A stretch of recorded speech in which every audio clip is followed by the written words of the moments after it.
अस्सलाम वालेकुम एवरीवन, मेरा नाम खदीजा माहम है और 2 साल पहले मैंने अपनी graduation human nutrition and radix में कंप्लीट की थी। बहुत से लोग ये नहीं जानते मेरी पैदाइश गोजरा की है और मैंने अपनी एफएससी प्री मेडिकल वहीं से कंप्लीट किया है और उसके बाद मैं और मेरी फैमिली शिफ्ट करके फैसलाबाद आ गई।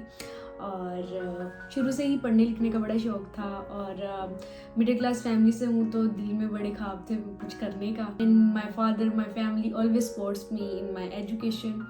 जब मैं 8th क्लास में थी तो मेरे मार्क्स आए थे 800 में से 696, जिसकी वजह से मुझे 9th में स्कॉलरशिप मिल गया और 9th में जितनी भी मेरी फ़ीस थी वो हाफ हो गई और 10th में भी मुझे स्कॉलरशिप मिला क्योंकि मेरे 9th में मार्क्स अच्छे थे।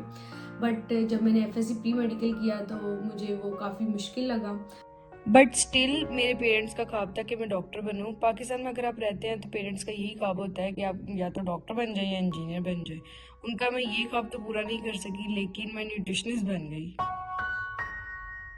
मैंने बैचलर्स में डिफरेंट स्कॉलरशिप में अप्लाई करना शुरू कर दिया।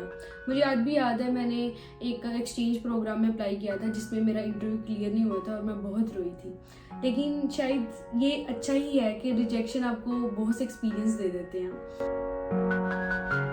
हमारी सोसाइटी में लड़कों के करियर को तो तरजीह दी जाती है लेकिन लड़कियों के करियर को कोई नहीं समझता और ज़्यादातर 90% लड़कियों का यही ख्वाब होता है कि उनको शहज़ादा आए और ले जाए। लेकिन मेरा ये ख्वाब नहीं था। मेरा शुरू से ख्वाब इंडिपेंडेंट बनने का था और एक एक्ट्रेस है, शायद सब भी उसको जानते हैं, तो उसकी लाइन मेरे दिल को लग गई थी कि no matter what your husband, your brother, your father is, women should be independent, financially independent. और ये मैं शुरू से ही होना चाहती थी। मैंने जब अपने भाई को देखा कि वो यूरोप चला गया सो मेरे भी दिल में एक ख्वाहिश पैदा हुई कि मुझे भी एक्सप्लोर करना है, मुझे भी नई जुबान सीखनी है, नया कल्चर देखना है। लेकिन एक एम्बिशियस गर्ल के रास्ते में क्या रुकावट आ सकती है, और वो है पैसे।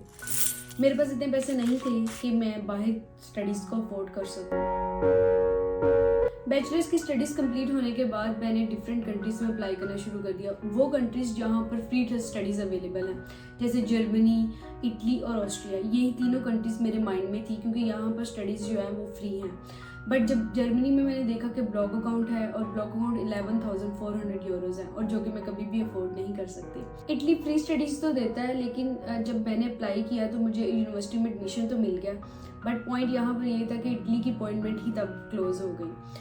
इसके बाद मैंने ऑस्ट्रिया में अप्लाई करना शुरू कर दिया। ऑस्ट्रिया की जो लीगलाइजेशन और उसका प्रोसीजर था वो बहुत लंबा था, लेकिन फिर भी मैं उस पर लगी रही। 8 से 9 माह तक मैं उसका प्रोसीजर करती रही। एंड पर ये हुआ कि उनकी अपॉइंटमेंट मुझे नहीं मिली वीज़ा की और मैंने सोच लिया कि मेरा ये ख्वाब पूरा नहीं हो सकता।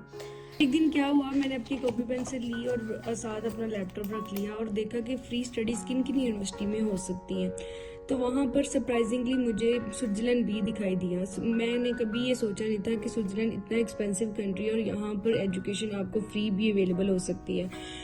मैंने 4 यूनिवर्सिटीज़ देखी और उसमें तकरीबन हर यूनिवर्सिटी में 850 से 1000 स्विस फ्रैंक थे, जो कि पाकिस्तानी देखें तो 3.5 लाख बनते हैं, 2.5 लाख से 3.5 लाख बनते हैं। और मैंने सोचा कि क्यों नहीं मैं अप्लाई कर देती हूँ, क्या पता एडमिशन हो जाए और मैं बाहर जाने का अपना ख्वाब पूरा कर लूँ। फिर एक दिन 11 अप्रैल 2:05 दोपहर के टाइम मुझे मेल आती है कि मेरा यूनिवर्सिटी ऑफ लुसन में एडमिशन हो गया और ये ईद का दूसरा दिन होता है। मुझे इतनी खुशी होती है कि आज भी मुझे वो दिन याद है and it was really a best day of my life. Swiss university में एडमिशन के बाद मैंने वीज़ा अपॉइंटमेंट के लिए अप्लाई किया और यहाँ पर मेरे पास 2 हर्डल्स थे।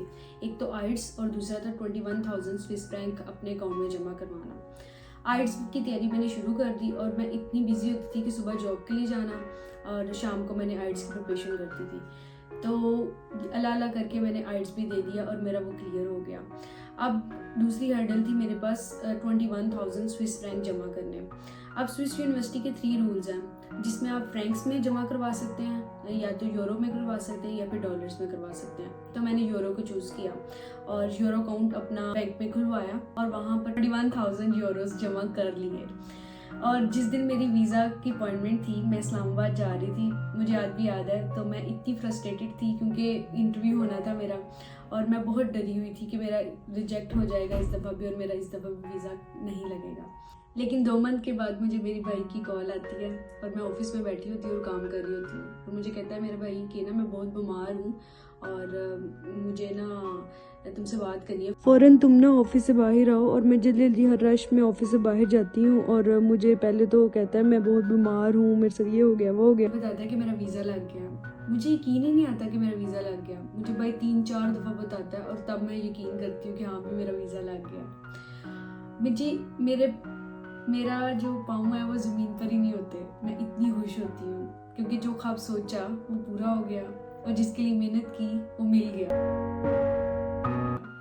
So after a few days, I was just ready to leave the country, and I was the happiest person on that day.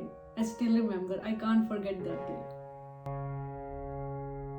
Although it is really very tough to leave your family, friends, जहाँ पर आपने अपनी सारी जवानी गुजारी हो, और लेकिन it was not rejecting Pakistan. It was accepting something better for me. और कहते हैं ना, किसी चीज़ को शिद्दत से चाहो तो पूरी कायनात मिल जाती है उसको आप तक मिलाने के लिए। और आज जब मैं सोचती हूँ वो सब रिजेक्शंस, तो मैं ये सोचती हूँ शायद अल्लाह ताला ने मेरे लिए कुछ बेस्ट चूज़ किया था और वो मुझे मिल गया। सो एंड पर मेरा मैसेज सबको यही है कि मेहनत करते रहें, हिम्मत ना हारें। अल्लाह ताला मेहनत को कभी भी ज़ाया नहीं करता। So work hard to achieve your dreams until you win.